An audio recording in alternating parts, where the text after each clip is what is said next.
Bismillahirrahmanirrahim. Assalamualaikum warahmatullahi wabarakatuh.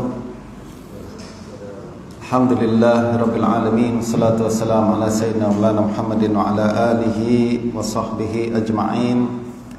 Rabbin fa'na bima 'allamtana wa 'allimna ma yanfa'una warzuqna 'ilman yuqarribuna ilaika ya rabbal alamin. Allahumma faqihna fid din wa 'allimna at-ta'wil waftah 'alaina futuhal 'arifin bika ya rabbal alamin. Wala haula wala quwwata illa billahil 'aliyyil 'azim. Allahumma inna asbahna nashhadu wa nashhadu hamalata 'arshika wa malaikataka wa jami'a khalqika annaka antallah la ilaha illa anta wahdaka la syarika lak wa anna Muhammadan 'abduka wa rasuluh. Alhamdulillah, segala puji bagi Allah Subhanahu wa taala, salawat dan salam pada baginda Rasulullah sallallahu alaihi wasallam, juga pada para sahabat dan tabi'in, para ulama al-amilin.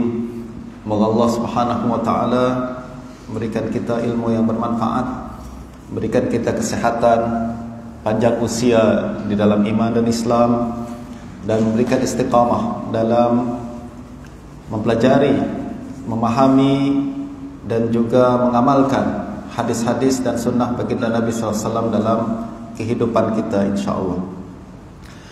Tuan-tuan, perempuan sekalian, rahmati Allah Subhanahu wa ta'ala. Pertama-tama saya ucapkan banyak terima kasih pada penganjur Ustaz Musa, Ustaz Syahir, Ustaz Anam, dan rakan-rakan yang sudi menjemput saya untuk membincangkan salah satu daripada hasil karya tulis saya pada beberapa tahun yang lepas, hampir 11 tahun yang lepas. Dan insya-Allah perkongsian ini mudah-mudahan dapat memberikan kita kefahaman berkenaan dengan salah satu aspek daripada ilmu hadis yang bagi saya kurang mendapatkan perhatian ataupun sudah diperbincangkan akan tapi tidak diperbincangkan secara komprehensif, fokus dan mendalam. Sedangkan sepatutnya perkara ini adalah perkara yang paling kita berikan perhatian setiap kali kita berbincang berkenaan dengan hadis Nabi sallallahu alaihi wasallam. Nah, perbincangan kita pada hari ini akan berdasarkan kepada buku yang bertajuk Ta'wil Hadis, memahami hadis muskil menurut Imam Ibnu Qutaibah. Sedikit berkenaan dengan sejarah buku ini. Buku ini sebenarnya adalah sebuah kalau di Indonesia sebutnya skripsi. Skripsi apa sahirnya? Dia adalah satu projek tahun akhir di BA, bagian BA dulu. Jadi setiap pelajar BA di tempat saya mengaji di Universiti Islam Syarif Hidayatullah, setiap pelajar akhir diwajibkan untuk menulis sebuah karya tulis sebagai projek tahun akhir dia. Jadi ada seorang penyelia yang akan menyelia, lalu kemudian nanti di akhir ada macam baiba, macam itulah ya. Jadi sejak BA lagi kita sudah dilatih untuk menghasilkan satu karya tulis yang bersifat akademik. Nah, saya menghasilkan satu kajian tersebut, kemudian berjaya dibentangkan dan lulus dengan mumtaz. Lalu sekian lama kemudian saya pergi ke Syria untuk belajar. Apabila sampai, walaupun saya sudah mendapatkan BA dalam bidang tafsir dan hadis di Jakarta, dan saya sudah mengaji ilmu mustalah sejak sekolah menengah sampai di universiti. Sampai di Syria saya mengaji ilmu hadis juga secara tradisional kepada syekh-syekh yang ada di sana. Di antaranya yang paling rapat adalah Syekh Riyad Al-Khiraqi. Dan apabila saya berjumpa dan mengaji dengan dia secara direct, saya rasa macam baru pertama kali belajar ilmu hadis yang sebetul-betulnya. Kita boleh bayangkanlah ilmu hadis yang ada di negara kita, mungkin negara saya di Indonesia, yang sudah berbincang tentang ilmu hadis sekian lama, tapi apabila berjumpa dengan Syekh Riyad, saya rasa macam saya tak tahu apa-apa tentang ilmu hadis. Ingat, itu dah hebat sangat lah, dah hebat sangat terdapat BA dan lain sebagainya. Tapi apabila jumpa dengan Syekh Riyad, saya macam tak tahu apa-apa sama sekali berkenaan dengan ilmu hadis. Ini bermakna ada gap jauh antara ilmu hadis di tempat kita dengan ilmu hadis yang ada di negara Arab di sana, yang betul-betul mendalami ilmu ini dengan sebaik-baiknya. Nah, balik daripada Syria, kemudian saya terlibat dalam penerbitan artikel, majalah dan lain sebagainya. Justru buku ini kemudian diterbitkan pada tahun 2011. Jadi selepas, jadi ini bukanlah betul-betul macam yang saya hasilkan ketika BA itu. Saya buat penambahan dan beberapa maklumat tertentu saya tambahkan dalam buku ini agar lebih sempurna penulisannya. Walaupun begitu, selepas sekarang ni 2022, saya rasa macam buku ni perlu ditambah lagi. Jadi semakin hari maklumat kita semakin banyak, semakin hari usia bertambah, dan kebijaksanaan mudah-mudahan bertambah juga, ya tak? Jadi cara pandang kita kepada satu permasalahan kadang berubah. Maklumat memang sama, tapi analisis berbeza, dan kemudian cara pandang kita, perspektif kita pun berbeza. Dan ini yang sepatutnya berlaku pada setiap pelajar ilmu, yaitu kita kena selalu meningkatkan diri setiap saat dengan bacaan yang baru, dan kita kena siap selalu untuk mengoreksi pandangan kita yang lama. Jangan kita selalu berada dalam zon selesa kita. Ingat, kita sudah tahu perkara ni, tapi sebenarnya kalau kita buat kajian setiap hari, kita akan sampai pada satu tahapan di mana kita merasa bahawa pandangan saya yang lama ada sedikit yang kita boleh kekalkan, ada juga yang mesti kita perbaiki, ada juga yang mungkin kita perlu tinggalkan. Betul tak? Saya selalu hairan dengan orang-orang tertentu yang pandangan dia 20 tahun masih sama dengan pandangan dia pada hari ini. Padahal dunia sudah sangat maju, ya tak? Padahal maklumat juga semakin banyak. Sepatutnya kita kritikal berkenaan dengan pandangan kita sendiri. Nah, tuan-tuan, buku ini terbitkan pada tahun 2011 dan sekarang sudah memasuki 11 tahun kira-kira, dan saya tak yakin buku ini masih ada lagi di pasaran. Mungkin sudah tak ada lagi. Tak apa, jangan bimbang. Saya tengah buat usaha untuk menghasilkan semula atau menulis semula buku yang lebih sempurna dengan tajuk seperti ini. Nah, perbincangan kita pada hari ini insya-Allah bermula pada 9.30 dan berakhir saya ingat dalam pukul 12, dan saya mungkin akan bagi peluang untuk rehat nanti dalam 10 atau 15 menit. Dan bagian terakhir nanti kita akan buka peluang untuk bersoal jawab sekiranya ada persoalan daripada rakan-rakan sekalian ataupun pandangan. Sangat diharapkan ada sesiapa yang punya pandangan untuk disampaikan demi memperbaiki lagi ataupun menambah sempurna lagi pemahaman kita berkenaan dengan topik atau subjek yang kita bincangkan pada hari ini. Nah, sesi kita pada hari ini akan dibagi menjadi 3 bagian. Pertama, kita akan berbincang tentang riwayat hidup atau biografi Imam Ibn Qutaybah. Dilanjutkan dengan sedikit berkenaan dengan manhaj takwil Ibn Qutaybah seperti apa. Dan terakhir, saya akan fokus kepada perbincangan Ibn Qutaybah dan hadis sifat, sebab ini adalah perbahasan yang paling sukar dan rumit dalam buku tersebut. Sedangkan perbincangan tentang takwil mukhtalifil hadis Ibn Qutaybah meliputi banyak topik-topik. Akan tapi saya sengaja pilih salah satu topik saja, yaitu hadis sifat, untuk kita bincangkan secara lebih mendalam, ya. Dan untuk makluman, saya pun sudah baru saja terbitkan buku bertajuk hadis sifat pada tahun yang lepas, sehingga saya ingin mengkongsikan sedikit daripada bacaan ataupun dapatan saya dalam buku tersebut. Kita mulakan dengan perbincangan berkenaan dengan riwayat hidup Imam Ibn Qutaybah. Secara ringkas, Imam Ibn Qutaybah, nama beliau adalah Abdullah bin Muslim bin Qutaybah. Beliau berasal dikatakan daripada Meru. Meru itu adalah kawasan Khurasan, dan Khurasan sekarang terbagi kepada Afghanistan, Iran dan juga Uzbekistan. Itu adalah bagian-bagian daripada negara Khurasan. Dan Khurasan itu, tuan-tuan, dulu kebanyakannya adalah orang ajam, dia bukan orang Arab. Nah, Ibnu Qutaibah, ayah beliau datang daripada kawasan Khurasan, tinggal di Baghdad. Untuk makluman, Baghdad pada masa itu adalah ibu kota dan pusat dunia, bukan cuma pusat Empire Abbasiyah juga saja, tapi dia adalah pusat dunia pada saat itu. Mungkin kita boleh samakan dengan New York pada hari ini kan.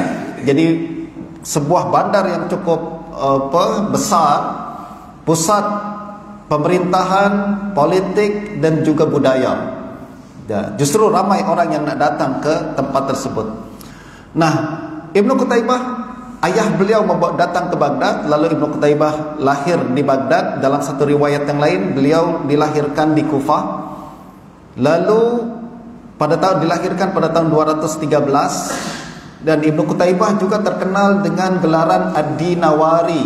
Dinawar, tentu adalah satu kawasan tempat di Iran sekarang nih, kawasan Iran sekarang nih. Dinawar. Ada setengah orang baca dia bukan Dinawar tapi Dainuri. Dainuri tulisan dia macam tu kan, kurang lebih. Sebenarnya Dainuri silap, yang betul adalah Dinawari. Dinawar, satu tempat. Nah, beliau tinggal di Baghdad, kemudian pernah tinggal di Dinawar berapa tahun untuk menjawat sebagai kadi. Lalu kembali ke Baghdad, melepaskan jawatan kadi dia dan kembali ke Baghdad sebagai seorang tokoh ulama dan ilmuwan di Baghdad. Bidang kepakaran Ibnu Qutaibah banyak bidang dia kuasai. Dia seorang polimath, istilah kita hari ini. Jadi menguasai banyak bidang ilmu. Akan tapi kepakaran takhasus dia sebenarnya adalah lughah dan adab. Lughah dan adab. Dan kita akan nampak nanti bagaimana seorang pakar lughah berbincang tentang hadis, berbincang tentang tafsir, sangat cantik. Justru ini mengingatkan kita juga bahawa ilmu agama, perkara yang paling basic adalah bahasa Arab. Kalau kita bahasa Arab tak kuasai, maka penguasaan kita berkenaan ilmu-ilmu yang lain akan sangat berkurangan, tidak sempurna, sama sekali tidak sempurna. Justru jangan kita berpada dengan terjemahan-terjemahan. Kita kena berusaha untuk memahami agama ni dalam bahasa dia yang asal, yaitu bahasa Arab. Nah, dengan bahasa Arab itulah yang kemudian Ibnu Qutaibah boleh menunjukkan kepada kita bagaimana satu pendekatan yang benar dan tepat dalam memahami ayat-ayat suci Al-Quran dan juga menganalisis sunnah atau hadis Nabi SAW. Kesilapan kelemahan dalam bahasa Arab akan membawa kepada kesilapan dalam memahami teks Al-Quran dan Sunnah. Itu satu perkara yang sangat penting, justru selalu diingatkan oleh ulama kita untuk kuasai bahasa Arab. Bahasa Arab itu adalah bahasa, bukan cuma bahasa bangsa Arab, akan tapi dia adalah bahasa agama Islam. Bahasa agama Islam adalah bahasa Arab. Orang yang ingin memahami Islam dengan sebenar-benarnya wajib dia menguasai bahasa Arab dengan sebaik-baiknya. Nah, Ibnu Qutaibah meninggal dunia pada tahun 276 di Baghdad dalam usia 63 tahun. Nah, ini adalah map kerajaan Abbasiyah pada zaman Ibnu Qutaibah dulu. Jadi kerajaan Abbasiyah ni yang berwarna pink ni, pusat dia di Baghdad, dan yang berwarna kuning itu adalah Dinawar. Jadi Dinawar ada di kawasan antara berdekatan dengan Isfahan dan Kirman. Dan Isfahan dan Kirman sekarang ini masuk dalam kawasan Iran, Nah, Ibnu Qutaibah duduk di Baghdad, kemudian tinggal di Dinawar sekian lama, lalu tinggal kembali ke Baghdad. Dan Ibnu Qutaibah belajar mengambil ilmu daripada ramai ulama yang ada di Baghdad, sebab dia adalah pusat ilmu, ya kan? Baghdad ni tuan-tuan dulu di zaman Nabi tak ada lagi. Dia adalah satu bandar yang baru di zaman Nabi tak ada. Di Iraq dulu bandar yang paling popular adalah Basrah, Kufah. Itu antara bandar yang popular. That's why ketika Sayyidina Umar menundukkan Iraq, kemudian Sayyidina Umar kirim pengajar atau guru-guru Al-Quran ke mana? Ke Basrah, ke Kufah. Baghdad belum ada lagi di zaman Sayyidina Umar.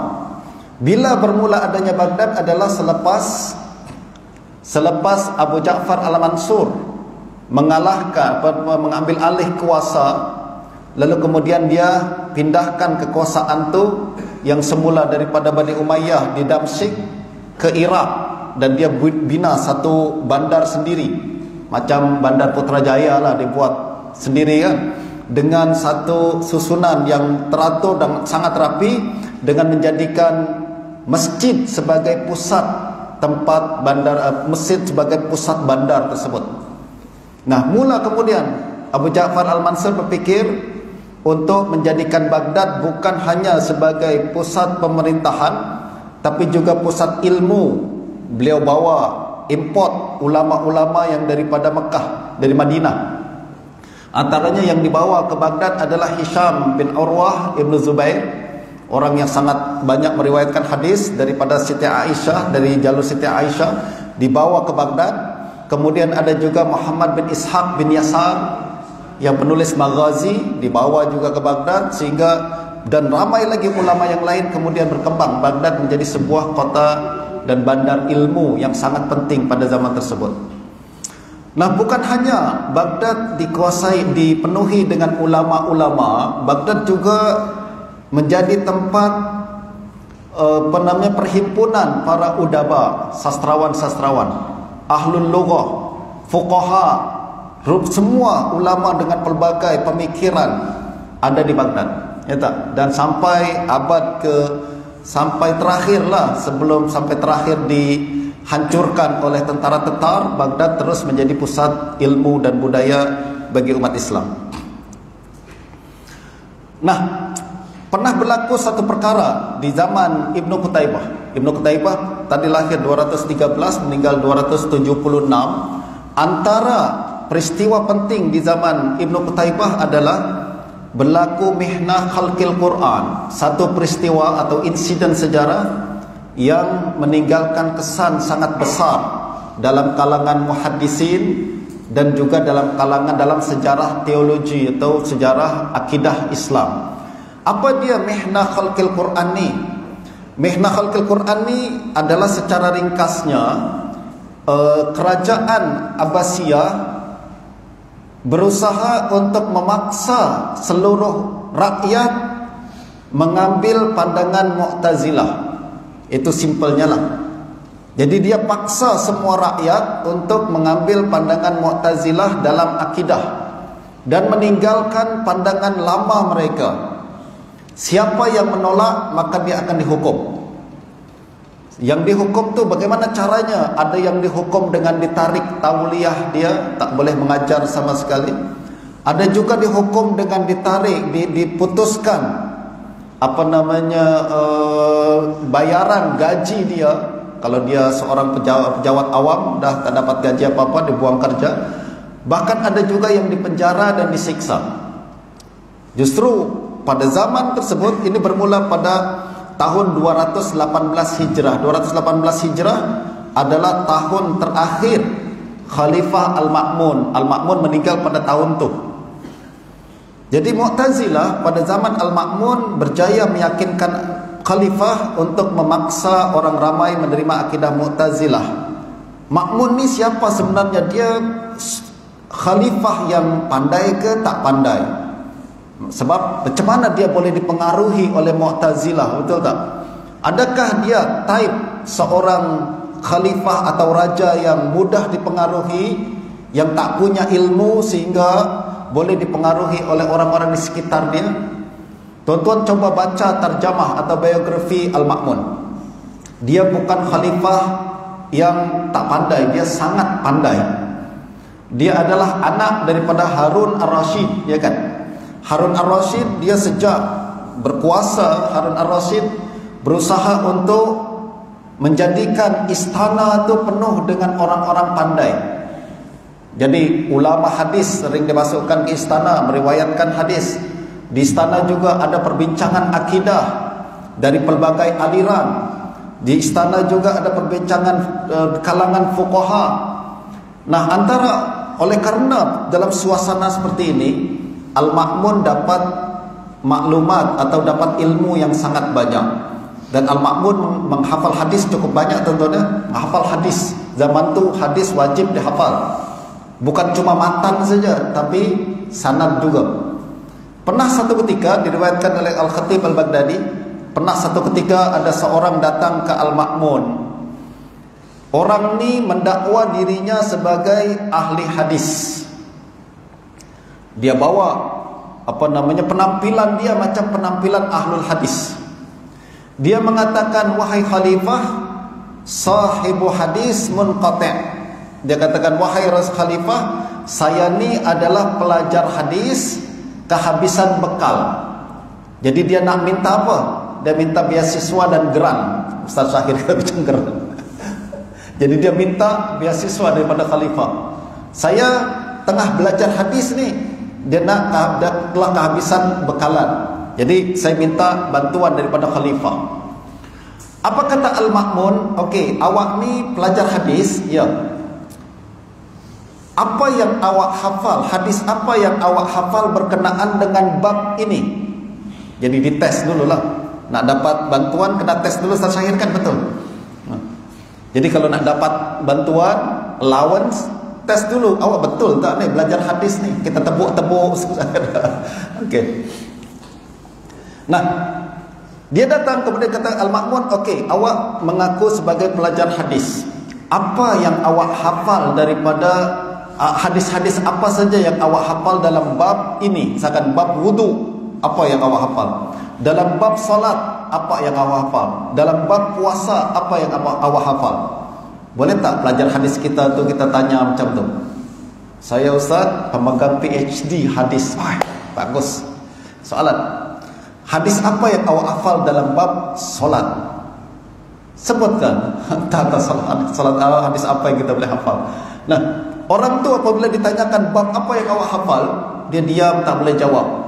Kata Al-Ma'mun, saya jawab buat awak. Dia sebutkan semua hadis dalam bab wudu. Bab salat, awak hafal apa? Tak ada yang hafal. Saya jawab. Dia sebutkan semua hadis dalam bab salat. Tengok dalam Bulughul Maram berapa biji hadis dalam bab solat tu, betul tak? Berapa hadis dalam bab wudu tu, disebutkan semua dengan sanadnya. Dengan sanadnya. Las-las orang tu kemudian tak boleh jawab. Kata Al-Ma'mun, itulah pelajar zaman sekarang. Baru belajar hadis 1-2 hari dia cakap pakar hadis. Padahal itu buat malu kita kan. Sekarang ni baru belajar hadis, baru belajar ilmu agama 1-2 hari dah jadi rasa macam mufti Facebook. Jadi semua soalan dia boleh jawab. Nah, ini pun kalau Al-Ma'mun hidup dia kena pukul. Nah, Al-Ma'mun maknanya dia bukan orang bodoh. Dia orang pakar. Dia bukan cuma menguasai hadis, dia juga menguasai lughah, bahasa. Sebab wajib khalifah pada zaman tu belajar daripada dididik oleh ada tutor khas untuk melatih khalifah dalam bab bahasa Arab agar dia tak boleh bercakap, agar dia tak cakap silap dalam perbahasan dalam bahasa Arab. Sebab kalau khalifah cakap lahan silap dalam bahasa Arab, itu adalah sangat memalukan, aib pada zaman itu. Justru di istana Ar-Rasyid sudah lantik satu orang untuk jadi tutor bagi Al-Ma'mun. Dan tutor dia bukan orang-orang kecil, imam-imam besar macam Al-Kisai dan lain sebagainya untuk datang ke istana didik anak-anak khalifah. Nah, Ma'mun menguasai hadis, Ma'mun menguasai lughah. Al-Ma'mun juga tertarik kepada ilmu-ilmu falsafah dan ilmu kalam. Pada masa itu ilmu ni yang sangat berkembang. Ramai tokoh-tokoh ilmu kalam yang hebat-hebat, dan mereka menguasai medan perbincangan, perdebatan pada zaman itu. Nah, setiap dalam perdebatan yang menang siapa? Selalu Mu'tazilah.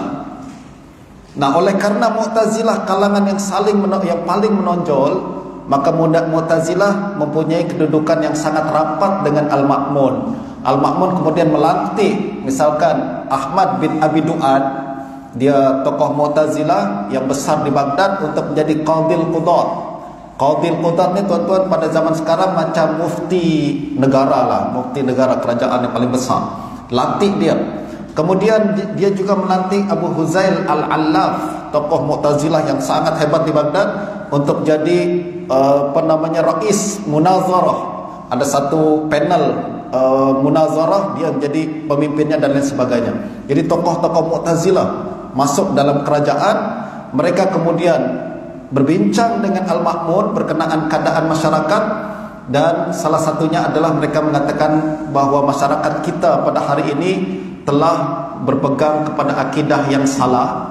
Justru mereka paksa mereka untuk beralih kepada mazhab Mu'tazilah. Nah, ini bermula pada tahun 218. Setiap orang yang menolak akidah Mu'tazilah akan dihukum, dan tak ada yang berani untuk menentang perkara ini melainkan Imam Ahmad bin Hanbal. Ini ringkasnya lah tuan-tuan. Kalau nak lebih detail sila baca buku saya Hadis Sifat. Jadi Imam Ahmad saja yang bertahan. Walaupun beliau dipenjara, walaupun beliau disebat, beliau tetap tidak tunduk kepada kehendak kerajaan. Nah, pada tahun 237, jadi selepas Al-Ma'mun melaksanakan mihnah, dia meninggal dunia, lalu digantikan dengan khalifah yang lain, 3 khalifah selepas dia, maka mihnah terus dilaksanakan selama kurang lebih 18 tahun. Bayangkan 18 tahun berada dalam mihnah. Kita 2 tahun dalam PKP pun dah stres, betul tak? Macam mana 18 tahun pergerakan kita, perbincangan agama kita dikawal dengan Mu'tazilah seperti ini. Justru pada tahun 237 apabila Al-Mutawakkil, Khalifah Al-Mutawakkil membatalkan mihnah, keadaan sudah berbalik. Yang dulu kalangan ahlul hadis ditindas oleh Mu'tazilah, selepas mihnah kalangan ahlul hadis naik, Mu'tazilah yang kena tindas. Betul tak? Sebab siapa yang berkuasa selepas tu, peralihan kuasa akan menyebabkan peralihan landscape politik dan sosiologi pada zaman tu.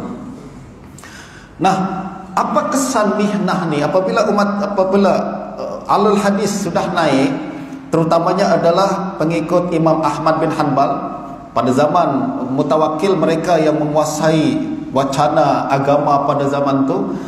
Kesan mihnah adalah ada kesannya yang kurang baik. Apa dia? Sikap anti rationality yang berlebihan. Justru ketika 18 tahun kena tindas oleh kalangan Mu'tazilah, lepas merdeka apa yang mereka lakukan? Mereka katakan Mu'tazilah ni kalangan rasional, ahlul ra'i. Jadi mereka benci kepada ahlul ra'i. Jadi kebencian tu ditunjukkan kepada ahlul ra'i. Mereka juga mencela ilmu kalam. Kenapa? Sebab Mu'tazilah terkenal sebagai ahlul kalam, betul tak? Justru mereka mengatakan ahlul kalam ni memang dah musuh dengan ahlul hadis selama 18 tahun ni. Justru mereka apabila berkuasa, mereka haramkan ilmu kalam, dan mereka juga mencela ilmu kalam. Padahal ini adalah satu bentuk sikap melampau selepas mihnah, ya. Justru nanti selepas berapa tahun kemudian kita akan nampak ulama kita sudah mula stable selepas berapa ratus tahun, ya tak? Lepas berapa setahun baru stable. Kita akan mengatakan tak semua ilmu kalam tu buruk, ya tak? Ada yang baik, ada yang buruk. Yang baik ambil, yang buruk tinggal. Macam kita dulu, apabila saya ingat dulu waktu di Indonesia dijajah oleh Belanda selama 300 tahun. Indonesia dijajah oleh Belanda 300 tahun. Sepanjang penjajahan Belanda 300 tahun ni, ulama-ulama Indonesia dia mengembangkan satu sikap membenci semua yang berasal daripada Belanda, termasuk seluar ni yang kita pakai, Ustaz, seluar, termasuk tie, ya tak? Itu tasyabuh bil Belanda. Tasyabuh bil Belanda. Dan kot, saya ingat dulu waktu masih kecil-kecil, ada masih pandangan orang-orang tua, kalau pakai seluar tu maknanya awak Islamnya kurang sempurna. Kalau nak sempurna pakai kain sarung macam Ustaz, pakai jubah, itu Islam.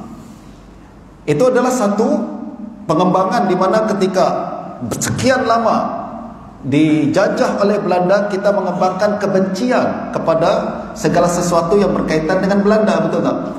Selepas merdeka, semua yang berkenaan dengan Belanda kita benci. Tapi lepas berapa puluh tahun selepas kemerdekaan baru berubah. Kita pun mengatakan tak semua yang berasal daripada Belanda buruk, betul tak? Ada yang baik, ada yang buruk. Yang baik ambil, halal, tak masuk neraka. Yang buruk tak tinggal, yang buruk ditinggal. Nah, itu juga yang berlaku tuan-tuan dalam sejarah teologi Islam ni. Perlu kita faham perkara ni. Ada masa-masa di mana ahlul hadis, kalau siapa yang baca kitab-kitab hadis dan sejarah hadis, kita akan nampak kondem ahlul kalam kau-kau tu betul-betul kondem ahlul kalam. Ahlul kalam ni teruk lah, bla bla dan semua. Ilmu kalam ni haram lah, bla bla dan sebagainya. Ahlul ra'i ni teruk lah dan terlalu banyak. Tengoklah buku kitab Rijal, Jarh wa Ta'dil, dan juga apalagi kitab-kitab akidah, kita akan nampak perkara tu. Nah, kita sebagai pembaca kena faham meletakkan setiap ucapan pada tempatnya, betul tak? Ulama ni ketika dia kondem ilmu kalam, hidup zaman mana? Kalau dia hidup pada zaman pasca mihnah, ya kan, baru habis mihnah, kita faham, iyalah, kita maklum, kita faham. Mereka masih baru lagi, benci mereka kepada ahlul kalam belum habis lagi. Kebencian mereka pada ahlul kalam belum habis lagi. Kita faham dia haramkan. Tapi pada zaman sekarang bagi saya dah tak logik lagi. Kita dah ratusan tahun lepas mihnah dan kita sudah nampak ilmu kalam tu sudah mengalami banyak perubahan. Daripada pengaruh Mu'tazilah kepada pengaruh Asy'ariyah dan kepada pengaruh Maturidiyah, justru tak ada tak ada lagi keperluan kita untuk kondem ilmu kalam pada hari ini. Ya tak? Juga tak ada lagi keperluan kita untuk kondem ahlul ra'i pada hari ini. Kalau dulu maklumlah, tapi sekarang tak ada lagi. Nah, ini yang kemudian kita kena faham dalam meletakkan setiap ucapan pada tempatnya. Saya selalu mengatakan ke rakan-rakan sekalian, dalam membaca kitab-kitab ulama, kita bukan hanya perlu menguasai bahasa Arab saja untuk faham tulisan ulama tu, tapi kita juga mesti memiliki sifat kritikal untuk meletakkan setiap ucapan pada konteksnya. Ya tak? Jangan karena kita boleh baca terus tengok ulama ni cakap macam ni, betul ulama tu cakap macam tu, saya tak nafikan. Dia ulama yang sangat hebat, betul lah ulama sangat hebat, tapi konteks dia, siapa yang tengah dia hadapi. Nah, justru apabila hari ini orang berbincang tentang ilmu kalam, bawakan ucapan Imam Syafi'i, hukmi ala ahlil kalam an yudraba, ya kan, keputusan saya untuk orang ahli kalam adalah kena dipukul, disebat, kemudian diarak ke seluruh kampung untuk menunjukkan bencinya Imam Syafi'i kepada ilmu kalam dan ahli kalam. Betul. Tapi konteks dia, adakah ilmu kalam yang dia maksudkan ilmu kalam yang kita pelajari hari ini di Al-Azhar atau kita bukan? Ya tak? Ataukah konteks dia ilmu kalam yang kita pelajari dalam universiti pada hari ini atau bukan? Jadi semua orang yang belajar jurusan ilmu kalam di universiti pada hari ini, maknanya Imam Syafi'i benci pada awak. Awak ni kena dicela oleh Imam Syafi'i, bukan macam tu. Ucapan Imam Syafi'i tentang ilmu kalam adalah berkaitan ilmu kalam pada zaman dia dan tokoh-tokoh kalam pada zaman tu. Berbeza dengan apa yang berlaku pada hari ini.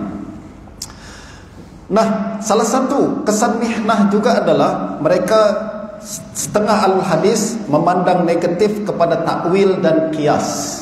Banyak tulisan tuan-tuan yang menunjukkan, ucapan-ucapan yang menunjukkan haram takwil, takwil adalah tahrif dan lain sebagainya. Ya, ada, tak dinafikan. Tapi takwil yang macam mana? Takwil yang macam Mu'tazilah, takwil yang macam dilakukan oleh Jahmiyah pada zaman tu. Mereka mentakwil bukan mentafsirkan kalimat, tapi nak merubah kandungan makna. Itu namanya tahrif atau taktil. Ulama buat macam tu. Sedangkan takwil yang betul mengikut lughah, tak ada khilaf, boleh dibenarkan perkara tersebut. Nah, Juga salah satu konteks kesan mihnah adalah dalam perbahasan akidah, ulama alul hadis yang sangat benci takwil, mengharamkan ilmu kalam, mereka berbincang tentang hadis ataupun ayat Al-Quran secara literal tanpa ada takwil, maknanya adalah diambil secara zahir saja kan, dan itu menyebabkan satu pandangan-pandangan yang menyimpang, yang menghampiri tasbih. Saya tak katakan tasbih lah, akan tapi hampir kepada tasbih.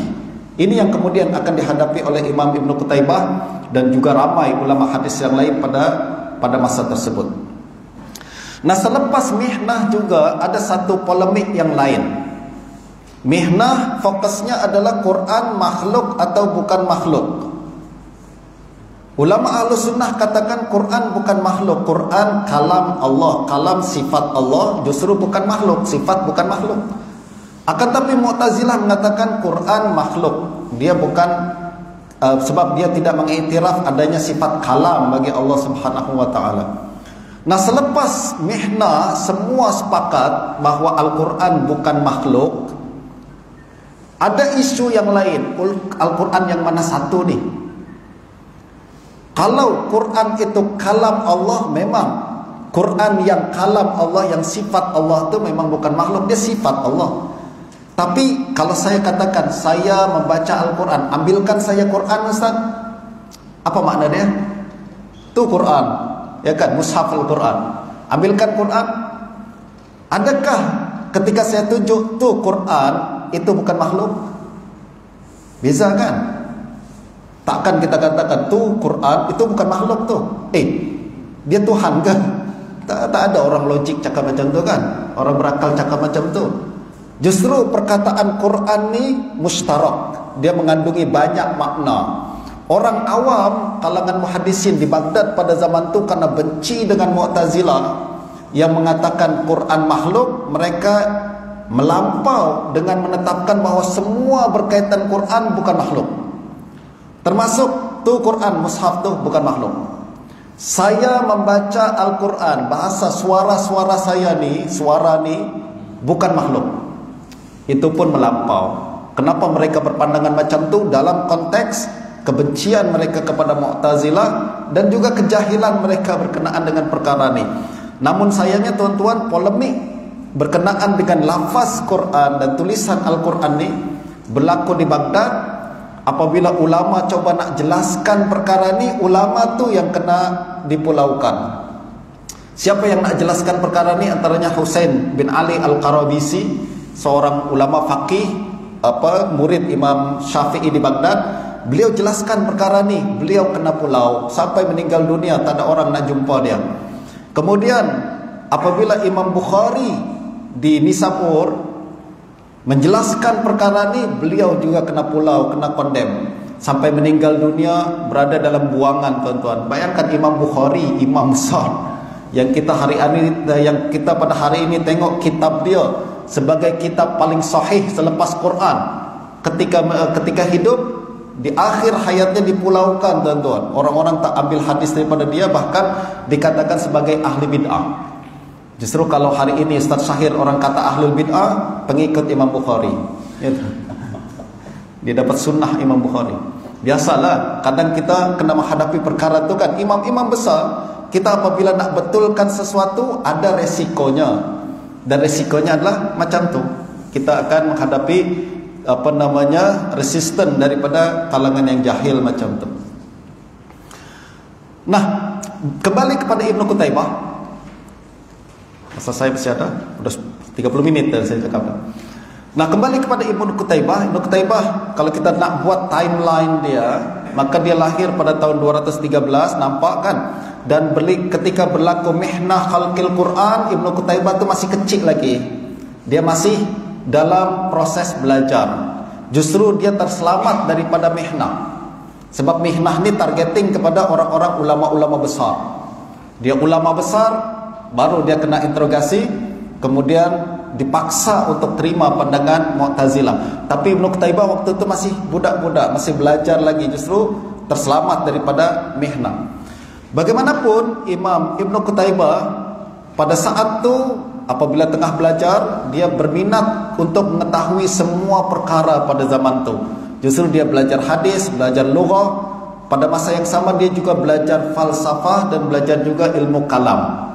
Jadi ilmu kalam dia pelajari. Dia nak tahu semua perkara. Ini saya cadangkan juga pada rakan-rakan sekalian. Jadi sejak kita belajar, pelajarilah semua perkara.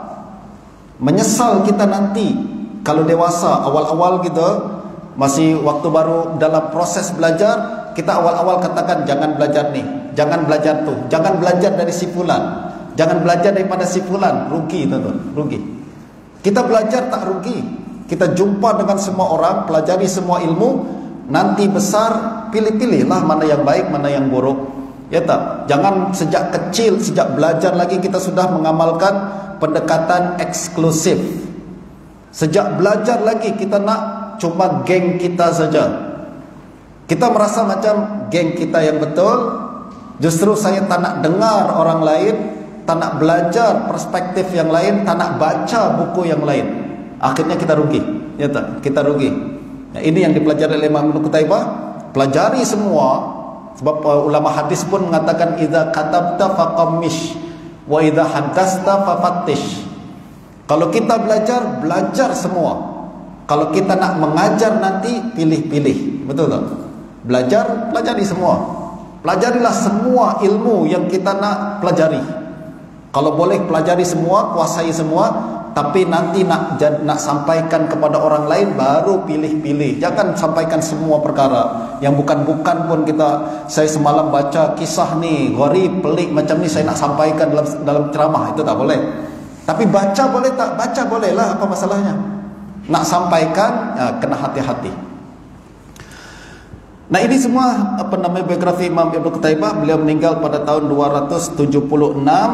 Jadi hampir berdekatan dengan Imam Bukhari. Imam Bukhari meninggal tahun 256, ya kan? Ada selang 20 tahun. Maknanya kita boleh nampak Ibnu Qutaibah dengan Imam Bukhari ini hampir sama. Cuma Imam Bukhari lebih tua, senior sikit daripada Ibnu Qutaibah. Nah, Ibnu Qutaibah kemudian menghasilkan banyak buku dalam pelbagai bidang. Sekarang tuan-tuan sudah matbu', sudah dicetak dan sudah boleh didapatkan dalam bentuk PDF.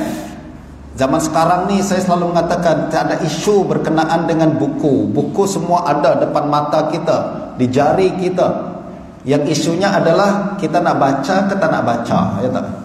Dulu saya ingat waktu saya menulis buku Ibnu Qutaibah ni, nak dapatkan buku susahnya setengah mati. Nak pergi ke perpustakaan, nak pergi sana, kadang ada buku, kadang tak. Saya sampai jumpa dengan satu orang yang balik dari Mesir. Awak ada buku ni tak? Ada, Pak Ustaz. Susah nak dapat. Tapi zaman sekarang semua senang, tinggal download saja. Dulu susah nak dapat buku, tapi sekarang susah nak baca buku. Adalah buku tu, tapi saya tak boleh baca lagi sebab masa yang tak ada. Ya tak? Nah, ini Imam Ibnu Qutaibah punya buku pada hari ini tuan-tuan, boleh tuan-tuan dapatkan. Ada yang berkaitan dengan lughah, ada yang berkaitan dengan hadis, ada juga yang berkaitan dengan perkara-perkara yang lain. Nah, berkenaan dengan aliran Ibnu Qutaibah, aliran pemikiran Ibnu Qutaibah. Beliau kata Ibnu Taimiyah, wa Ibnu Qutaibah huwa minal muntasibina ila Ahmad wa Ishaq. Ibnu Qutaibah adalah orang yang bermazhab, menisbahkan dirinya kepada mazhab Imam Ahmad dan juga Imam Ishaq Ibn Rahuyah. Ishaq Ibn Rahuyah adalah guru Ibnu Qutaibah secara direct, diambil hadis daripada dia. Tapi Imam Ahmad, Ibnu Qutaibah tak ambil. Padahal Imam Ahmad ada di Baghdad, betul tak? Sampai akhir hayat dia. Ibnu Qutaibah sepatutnya jumpa dengan Imam Ahmad, ya. Cuma masalahnya tuan-tuan, Imam Ahmad selepas mihnah dia dah tak mengajar lagi. Jadi selepas mihnah Imam Ahmad tak mengajar lagi. Hanya mengajar anak-anak saja sebab dia di-ban, tauliah dia cabut. Sampai meninggal dunia walaupun mihnah sudah habis, dia dah tak mengajar lagi. Justru Ibnu Qutaibah walaupun sempat jumpa dengan Imam Ahmad, tapi dia tak dapat peluang untuk mengambil hadis daripada Imam Ahmad. Nah, kata Ibnu Taimiyah, Ibnu Qutaibah minal muntasibin ila Ahmad wa Ishaq wal muntasirin li madzahibis sunnah al masyhurah dan dia juga antara orang yang mempertahankan sunnah. Ini satu pengiktirafan daripada Ibn Taimiyah, penting ya. Jadi Ibn Qutaibah tak ada isu berkenaan dengan akidah dia. Dia adalah akidah Ahlus Sunnah wal Jamaah, bahkan berakidah macam Imam Ahmad dan Ishaq bin Rahwayah. Dan Ibn Taimiyah juga mengatakan wa yuqal huwa li ahli sunnah mislul jahiz lil mu'tazilah fa innahu khatibus sunnah kama annal jahiz khatibul mu'tazilah. Al-Jahiz ni tuan-tuan adalah Abu Amr Utsman bin Bahr Al-Jahiz. Dia seorang ulama Mu'tazilah yang sangat besar. Dan Ibn Qutaibah macam dia. Sebagaimana Al-Jahiz adalah juru cakap untuk Mu'tazilah, Ibn Qutaibah sebaliknya adalah juru cakap untuk Ahlus Sunnah.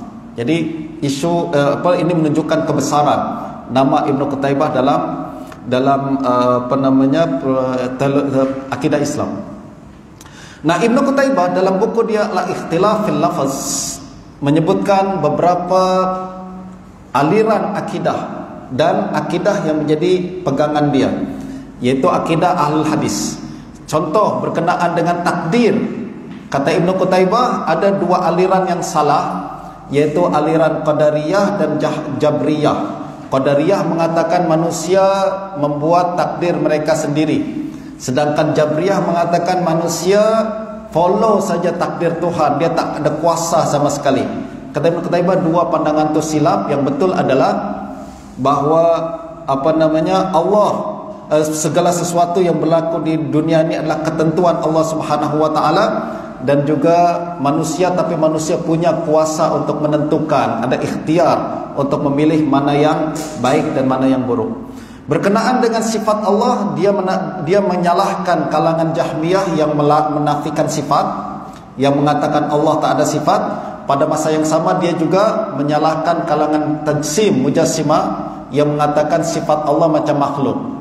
Yang betul adalah, nanti kita akan tengok apa pandangan-pandangan Ibn Qutaibah.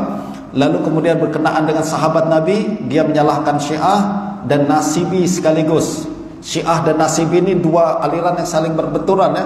Syiah berlebihan mengagungkan Sayyidina Ali sehingga seolah-olah Sayyidina Ali itu Nabi dan maksum, sedangkan Nasibi benci sangat kepada Sayyidina Ali. Kata Ibn Qutaibah dua-dua aliran itu silap. Yang betul adalah Sayyidina Ali seorang sahabat Nabi macam manusia biasa. Nah, dan dia juga adalah kalangan yang sangat dekat dengan Nabi, justru perlu dicintai dan tak boleh dibenci. Berkenaan dengan polemik bacaan Quran tadi, Quran memang bukan makhluk, kata Ibn Qutaibah, tapi bacaan kita makhluk. Tulisan kita ketika menulis Al-Quran makhluk. Itu yang kena dibezakan. Maknanya Ibn Qutaibah punya pandangan yang sama dengan Imam Bukhari, sama juga dengan pandangan Husain Al-Qarabisi, dan sama juga dengan pandangan Abul Hasan Al-Ash'ari berapa tahun yang akan datang. Ya, Ash'ari belum lahir lagi zaman ini, tuan-tuan. Dia Ibn Qutaibah 276 kan, Al-Ash'ari tahun 360 meninggal dunia. Maknanya ada dalam 1-2 generasi selepas Ibn Qutaibah. Tapi pandangan Ash'ari macam Ibn Qutaibah, pandangan Ash'ari macam Bukhari, pandangan Ash'ari macam Husain Qarabisi. Justru kita mengatakan, saya selalu mengatakan bahawa akidah Ash'ari bukan akidah ciptaan Ash'ari. Dia hanya disistematikkan akidah salaf sebelum dia. Jadi akidah salaf dulu disusun, dijelaskan, dihimpun, dimudahkan oleh Imam Ash'ari, Abul Hasan Ash'ari. Jangan ingat kalau orang mengatakan ini akidah Ash'ari, maknanya akidah ciptaan Ash'ari. Nauzubillah, tak ada orang berani macam itu buat. Ya tak? Begitu juga apabila kita mengatakan ini mazhab Syafi'i, adakah kita mengatakan Imam Syafi'i yang menciptakan satu hukum hakam yang berbeza dengan apa yang ditetapkan oleh Rasulullah? Nauzubillah, tak ada orang bercakap macam itu. Apa yang dilakukan oleh Imam Syafi'i adalah dia kumpul hadis, dia istinbat daripada hadis, dia keluarkan hukum hadis mengikut ijtihad dia yang menurut dia adalah seperti yang dikehendaki oleh Rasulullah. Jadi ingat, aliran dan mazhab itu bukan ciptaan pengasas mazhab. Pengasas mazhab ni berusaha untuk menghimpun, memudahkan dan menjelaskan saja. Ya tak? Justru jangan ada pandangan awak nak ikut Asy'ari ke nak ikut Nabi. Itu adalah pandangan orang zaman dulu, tuan-tuan, tahun 1980-an tu dulu. Tahun 80-an dulu waktu saya masih kecil, orang selalu tanya, ikut Syafi'i ke ikut Nabi? Ikut Asy'ari ke ikut Nabi? Zaman sekarang dah 2022, sepatutnya tak ada lagi soalan macam tu. Setiap perbahasan ni sudah berkembang sangat maju, sangat maju. Pelbagai kajian telah dihasilkan, buku-buku yang dulu tak pernah kita baca sekarang sudah diterbitkan dalam bentuk PDF pula, setiap orang boleh baca. Dulu tahun 90-an belum ada internet, tuan-tuan. Justru kalau ada orang soalan macam tu, biasalah, ikut Nabi ke ikut Asy'ari, ikut Nabi ke ikut Syafi'i. Belum ada internet, belum ada Facebook. Kita tak boleh akses pada buku-buku yang sekarang ada ni semua. Buku-buku belum ada lagi. Tapi sekarang ilmu sudah sangat berkembang. Dengan ledakan maklumat yang begitu hebat, orang masih berpegang lagi kepada soalan tahun 80-an. Bagi saya, awak tak belajar ke?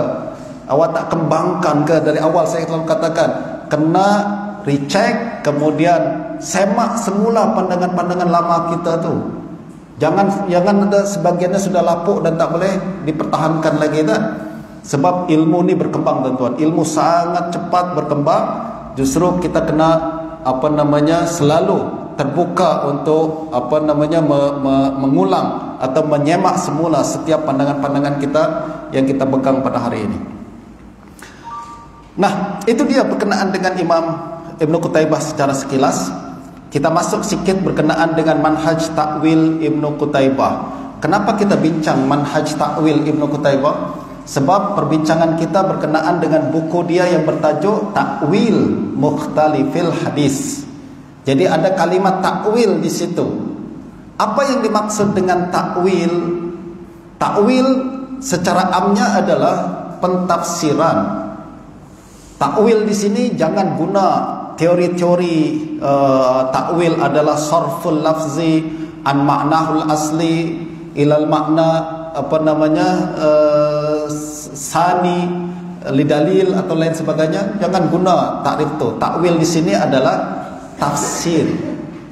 Apabila Ibn Qutaybah mengatakan takwil perkara ni macam ni, maknanya tafsiran hadis Nabi macam ni. Beliau mentafsirkan kandungan hadis ataupun ayat Al-Quran dengan tepat mengikut cara lughah, sebab kepakaran beliau dalam bahasa Arab.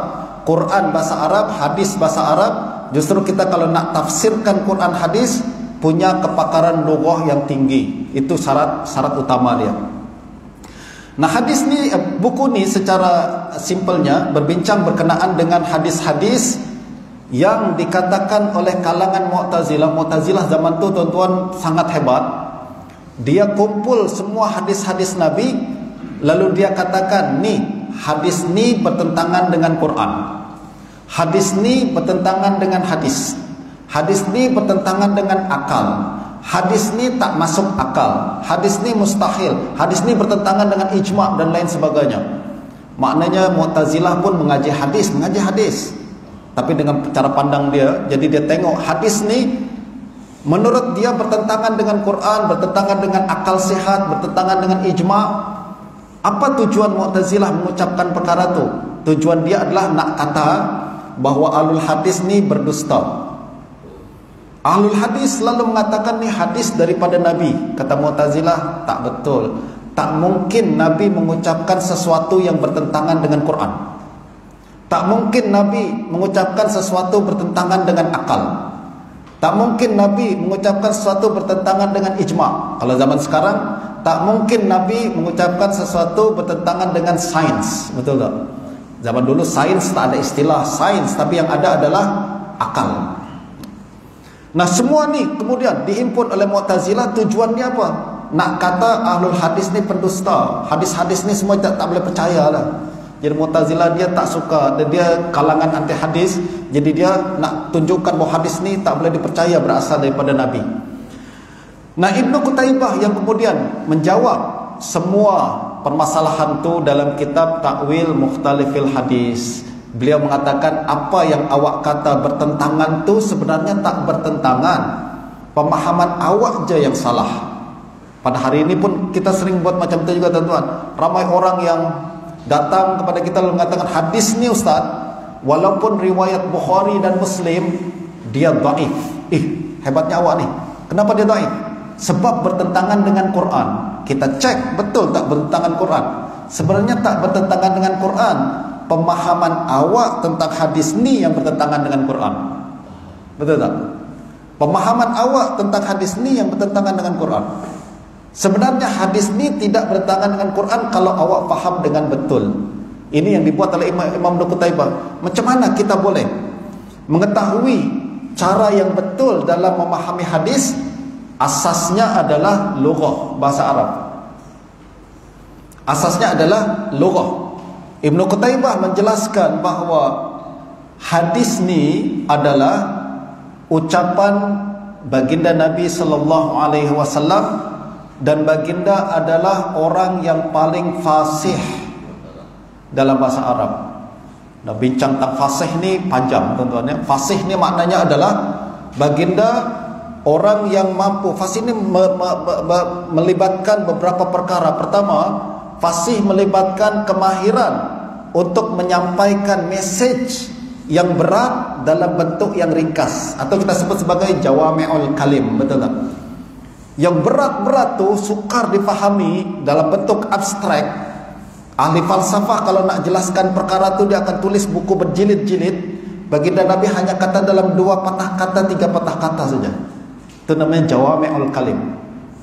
Begitu juga fasih bermakna kemahiran untuk berbincang kepada orang lain mengikut kadar kemampuan orang tu. Justru kalau ada manusia datang kepada baginda Nabi, ya Rasulullah, amalan apa yang paling baik? Nabi jawab apa? Birrul walidain, bakti kepada orang tua, ibu bapa. Ada lagi nak kata Rasulullah, apa amalan yang paling baik? Jihad fisabilillah. Kenapa Nabi kata amalan yang terbaik pertama berbakti ibu bapa, sekarang jihad? Mana yang terbaik ni? Macam kontradiksi je, macam bertentangan. Tengok, kalau kita tak faham, kita tengok bertentangan hadis Nabi ni. Tapi kalau kita faham konsep fasahah, fasih, kita akan tahu Nabi cakap mengikut keadaan orang tu. Untuk orang tertentu, amalan yang awak paling baik untuk awak adalah bakti kepada ibu ayah. Kenapa? Ibu ayah masih ada, betul tak? Itu yang paling baik untuk awak. Tapi ada lagi orang lain yang ibu ayah dah tak ada, kemudian apabila bertanya, Nabi katakan jihad fisabilillah. Tengok, itu namanya fasahah, kemahiran untuk menyampaikan satu message mengikut keadaan masing-masing, dan seterusnya. Namanya fasih, tuan-tuan. Baginda Nabi punya kemahiran dalam tu, dan Allah bagi kemahiran tersebut kepada baginda Nabi sallallahu alaihi wasallam. Justru apabila kita memahami hadis Nabi, kita mesti memahami hadis tu sebagai satu produk ucapan orang yang paling fasih di dunia. Jangan kita fahami hadis Nabi macam kita baca surat kabar. Surat kabar tu untuk orang awam, semua orang boleh baca, boleh faham, betul tak? Tapi ini ucapan orang yang paling fasih di dunia, orang yang Allah pilih untuk menyampaikan message yang sangat berat dengan bahasa yang dipermudahkan kepada orang lain. Justru baginda Nabi, apabila kita baca hadis-hadis Nabi, kalau kita baca hadis Nabi dan kita fahami hadis tersebut, seolah-olah hadis ni untuk orang alim memberikan makna yang berbeza, dan apabila sampai kepada orang jahil memberikan makna yang berbeza. Masing-masing dapat ilmu daripada Nabi. Nabi ini bukan cakap kepada orang pandai saja yang hadir ke majlis Nabi, manusia daripada pelbagai taraf pemikiran. Justru apabila Nabi bercakap kepada mereka, orang yang pandai faham makna yang lebih banyak, orang yang jahil faham makna yang lebih sikit, tapi masing-masing dapat ilmu daripada Nabi sallallahu alaihi wasallam. Betul tak? Itu juga hadis Nabi, tuan-tuan. Justru hairan dan kesian, saya rasa macam bimbang juga tengok hadis Nabi pada hari ini, apabila setiap orang nak bincang tentang hadis Nabi dengan kemahiran yang tidak memadai. Setakat baca terjemahan terus dia boleh sampaikan ceramah, goreng panjang-panjang sampai hangus, betul tak? Ini yang bahaya. Kalau ni cakap awak bincang tentang ucapan manusia, tak apalah. Tapi ini ucapan Nabi, wahyu daripada Allah Subhanahu wa taala. Justru kena berhati-hati dalam memahami perkara ini. Dan ini yang kemudian menjerumuskan Mu'tazilah dalam kesilapan. Apabila mereka baca hadis tapi mereka tak mendalami perkara dengan sebaik-baiknya, lalu lahirlah tuduhan-tuduhan ini hadis palsu, walaupun Sahih Bukhari Muslim palsu. Kenapa? Bertentangan Quran, bertentangan dengan sains, bertentangan dengan akal dan lain sebagainya. Ibnu Qutaibah yang kemudian jelaskan perkara tersebut sebenarnya tidak berlaku. Nah, pandangan berkenaan dengan bahawa baginda Nabi adalah manusia yang paling fasih, ini diiktiraf oleh orang yang pakar dalam ilmu bahasa. Ibnu Qutaibah pakar dalam ilmu bahasa, ya tak? Dan sekarang lagi ada Imam Abdul Qadir Al-Jurjani. Abdul Qadir Al-Jurjani dalam buku Dalailul I'jaz fi Ilmil Ma'ani, beliau mengatakan falam yashukka ahadun annahu sallallahu alaihi wasallam lam yakun manqusan fil fasahah, bal allazi atat bihil akhbar annahu sallallahu alaihi wasallam kana afsahal Arab. Beliau tunjukkan Nabi adalah afsahul Arab, orang Arab yang paling fasih. Orang Arab paling fasih, tuan-tuan. Sekarang kalau nak tahu orang Arab cakap macam mana, bacalah syair-syair tu, syair Farazdak ke, syair orang Arab tu, baca, faham ke tak? Kita tengok baca syair, oh setengah mati nak faham. Lalu baca hadis, kita rasa aku dah faham. Saya ingat satu perkara dulu tuan-tuan. Saya pernah dijemput mengajar di satu rumah di KL. Kemudian saya mengajar hadis lah. Ada satu orang datang pada saya, Ustaz mengajar apa Ustaz? Hadis. Hadis ni senang Ustaz, yang susah tu tafsir. Dia cakap, uish, hebatnya. Hadis senang lah. Buat apa aku belajar sampai PhD macam ni kalau senang aja hadis macam tu. Pandangan orang sekarang bincang tentang hadis senang. Lepas solat pun tok imam tu baca terjemahan hadis Fadail Amal, baca terjemahan hadis Arba'in Nawawi. Apa susahnya baca hadis? Nah, ini yang kemudian kita bimbang, kalau begitu banyak kesalahpahaman tentang hadis kan? Sebab banyak perkara-perkara yang sebenarnya ni hadis afsahul Arab. Nabi afsahul Arab, awak perlakukan hadis macam ni, silap, salah faham. Banyak perkara yang keliru dalam perkara ni. Nah, justru apabila kita mengatakan hadis adalah ucapan manusia yang paling fasih, ucapan manusia yang paling fasih mestilah mengandungi sifat-sifat atau uslub-uslub yang cukup banyak. Antaranya paling penting dalam ucapan manusia yang paling fasih mesti ada majaz. Tak mungkin semua ucapan dia hakikat semua, betul tak? Dilarang masuk melainkan kaki dan tangan. Kaki tangan selain masuk dilarang, selain kaki tangan dilarang masuk. Hakikat ni Ustaz. So macam mana nak masuk? Betul. Mestilah ada majaz, ada kinayah, ada ta'rir. Itu pentingnya orang yang belajar hadis wajib belajar balaghah. Kalau tak, you salah faham. Wajib belajar balaghah. Yang belajar hadis, saya mungkin belajar hadis kalau gitu susah lah Ustaz. Okeylah, saya ganti ucapan saya. Yang mengajar hadis wajib belajar balaghah. Betul tak? Yang mengajar hadis wajib belajar balaghah. Tuan-tuan padam tadi ucapan saya, yang belajar hadis mesti belajar balaghah. Tapi yang mengajar hadis wajib belajar balaghah, menguasai balaghah agar dia punya zauq, kalau boleh punya zauq lughah yang tinggi, sehingga dia boleh detect ucapan Nabi ni hakikat ke atau majaz. Kita kena pahami dia secara hakikat atau kita pahami secara majaz. Sebab banyak berlaku kekeliruan karena perkara ni. Dan majaz pun, kata Ibnu Qutaibah, bentuk dia banyak. Siapa yang belajar balaghah tahu perkara ni. Pertama ada isti'arah. Isti'arah adalah kita ganti satu perkataan dengan perkataan lain.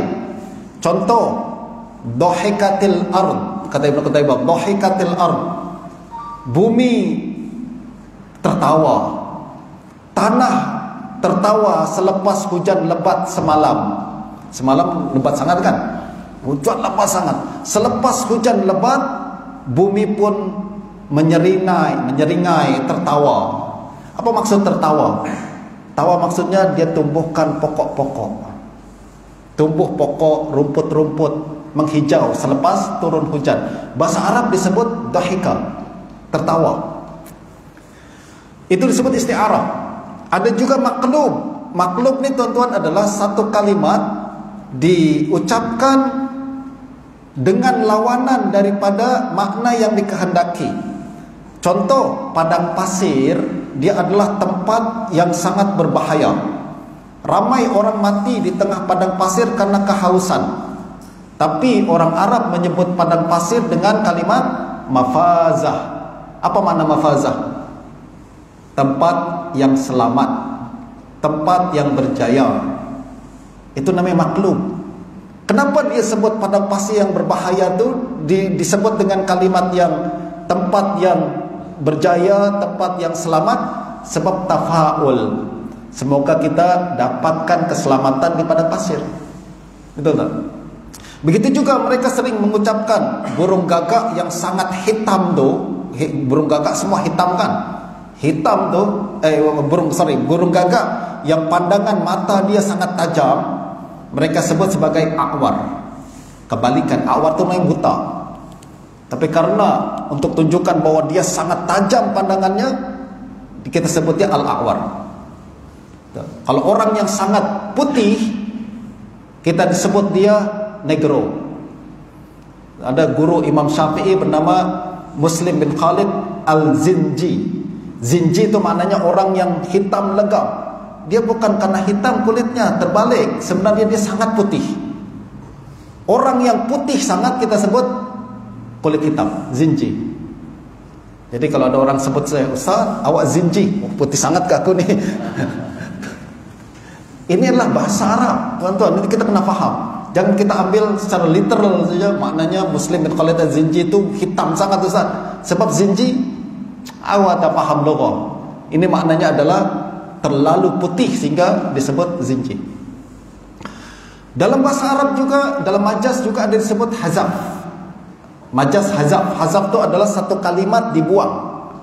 Contoh, was'alil qaryata allati kunna fiha wal 'ayra allati aqbalna fiha. Ya kan? Tanyalah kepada kampung tu. Ini berkenaan dengan surah Nabi Yusuf kan? Kalau awak tak percaya, tanya kepada kampung tu. Bukan tanya pada kampung, tanya kepada ahli kampung. Kalimat ahli itu digugurkan. Kita sebut dia sebagai majaz hazaf. Semalam siapa yang sebut? Ustaz Sobri ke Ustaz Musa kata, kita sering kata, jom makan kedai. Tuan-tuan makan kedai kan?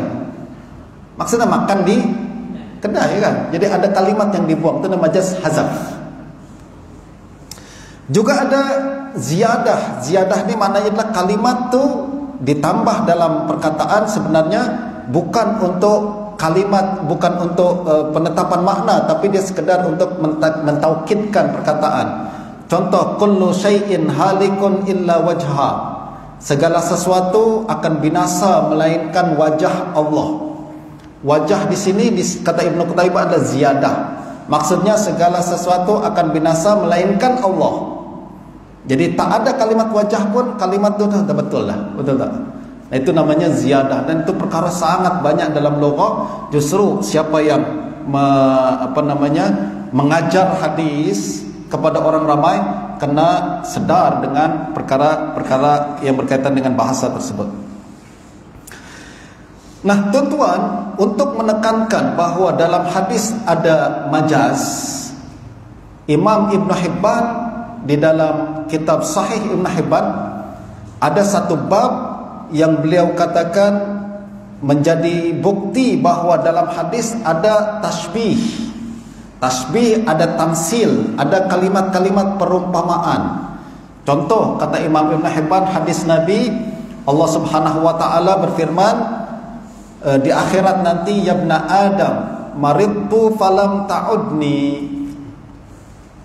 Jadi dia dalam hadis kan macam tu, Allah berkata kepada manusia. Ini yang berkata siapa? Allah. Maknanya ucapan ni ucapan Allah Subhanahu wa taala, hadis qudsi. Allah mengatakan, wahai manusia, nanti akan dibangkitkan seorang manusia dihisab. Kemudian Allah katakan, wahai manusia, dulu aku sakit, kenapa engkau tak datang menjenguk, tak datang berziarah? Aku dulu sakit, tapi kenapa engkau tak datang menjenguk aku? Kenapa engkau tak peduli ketika aku sakit? Istilah kita lah. Manusia pun berkata, ya Allah, macam mana Tuhan boleh sakit? Allah menjawab, hambaku sakit, tapi engkau tak peduli dengan dia. Maknanya apa? Allah mengatakan aku sakit, maksudnya hambaku sakit. Betul tak? Bukan Allah betul-betul sakit, tapi hambaku sakit, tapi dinisbahkan kepada Allah Subhanahu wa taala. Ini dalam majas yang tadi kita sebutkan termasuk apa nih tuan-tuan? Hazab, betul tak? Maritu falam ta'udni, bukan maritu aku sakit, tapi hambaku sakit. Ada hazab, ada kalimat yang dibuang di situ. Nah, perkataan macam ni majas ada dalam hadis, ada dalam Quran, ada hadis qudsi. Justru kata Imam Ibnu Qutaibah, Ibnu Hibban dan lain-lain sebagainya, hati-hati jangan terjemah secara literal. Kita kena faham mengikut konteks ucapan. Nah, ini pentingnya. Justru pada hari ini apabila orang berbincang tentang hadis-hadis akidah dengan pemahaman yang tidak berasaskan kepada lughah yang betul seperti ini, akan menyebabkan banyak kesilapan. Untuk makluman tuan-tuan, perkara ini berlaku telah ditetapkan Ibnu Qutaibah, telah ditetapkan oleh Ibnu Hibban, betul tak? Dan dua-dua orang ni adalah lebih awal daripada Abul Hasan Al-Asy'ari. Jangan kita cakap maknanya Ibn Hibban ni apa namanya Ibn Hibban meninggal 358 ya, dalam seangkatan dengan Abul Hasan Al-Asy'ari. Jadi bukan pengaruh Abul Hasan, tapi dia punya apa namanya pemikiran yang sama seperti ulama yang ramai pada hari itu.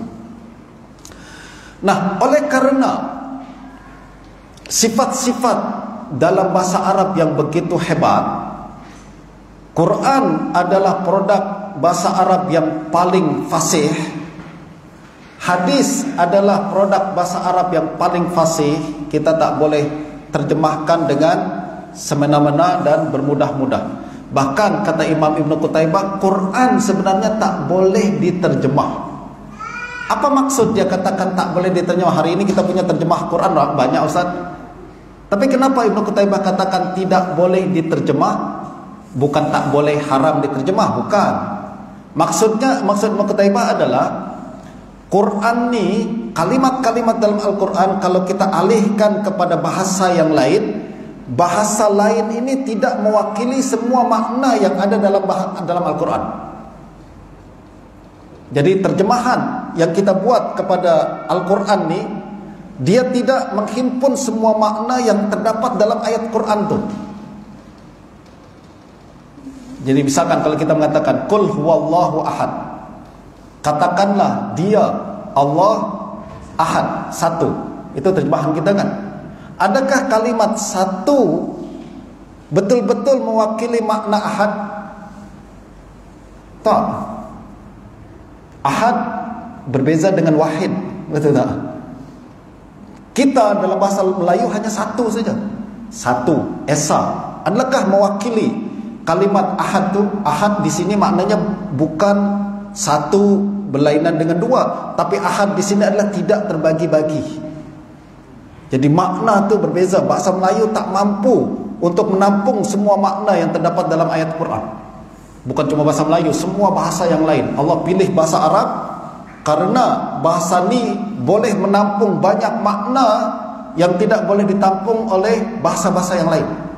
Justru apabila Quran diterjemahkan, jangan ingat bahawa terjemahan itu adalah mewakili 100% makna yang terdapat dalam Quran. Tak boleh. Itu sebabnya tuan-tuan, Quran boleh ditafsirkan, boleh berjilid-jilid. Betul tak? Sebab makna terdapat Quran tu begitu banyak. Kita i'rab beza sikit pun makna sudah lain. Qiraat beza sikit dah makna sudah lain. Sebab Quran salah satu ijaznya adalah perbezaan qiraat menunjukkan perbezaan makna, dan semuanya dikehendaki oleh Allah Subhanahu wa taala.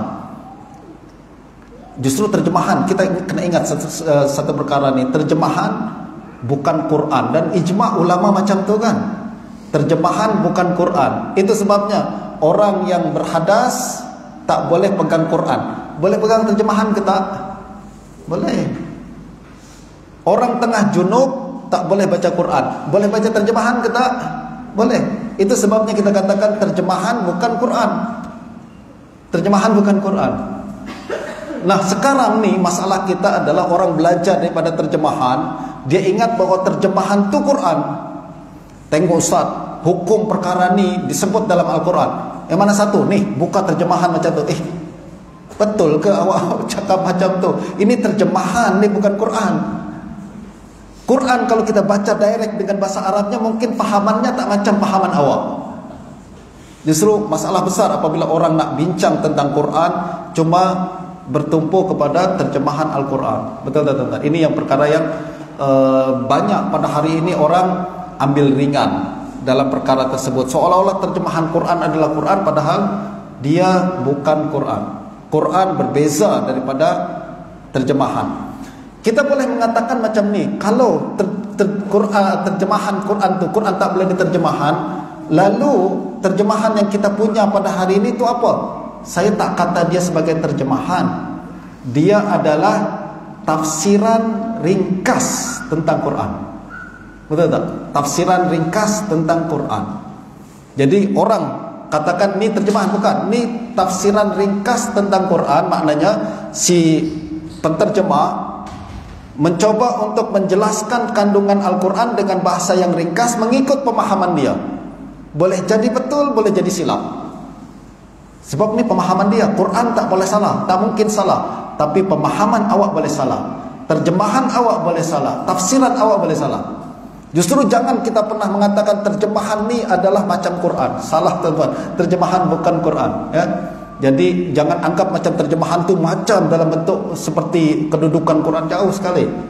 Quran kalam Allah Subhanahu wa taala, terjemahan adalah hasil produk pemikiran manusia, betul kan? Berbeza satu sama lain. Nah, nanti kita akan tengok apa kesan perkara ni dalam akidah. Apabila kita tidak memahami konsep asas berkenaan dengan Al-Quran, kefasihan baginda Nabi sallallahu alaihi wasallam dan keluasan bahasa Arab, dan juga bagaimana dia apabila beralih kepada terjemahan Al-Quran pada hari ini. Tuan-tuan, saya rasa ini cukup untuk sesi pertama pada kali ini. Kita rehat sekarang 47. Kita rehat 13 minit boleh tak? Kita mula semula dalam pukul 11. Nanti 1 jam seterusnya kita akan lanjutkan perbincangan kita dalam sesi yang terakhir, yang ketiga ni. Saya akan bincangkan pada pukul 11. Atau nak terus straight aja? Penat ke tak penat? Boleh? Break. Saya takut ni bahasan kita berat, lalu saya perlu masa Ustaz untuk faham, untuk apa namanya, untuk masuk dulu dalam minda saya, baru untuk ready pada perkara kedua kita lanjutkan. Okey tak? Jadi kita mula semula pada pukul 11. InsyaAllah perbincangan kita lebih fokus berkenaan dengan hadis-hadis sifat, bagaimana kita memahami hadis tersebut dengan tepat mengikut kaedah Ibnu Qutaybah. Sallallahu ala sayyidina Muhammadin wa alihi wa sahbihi wasallam. Assalamualaikum warahmatullahi wabarakatuh.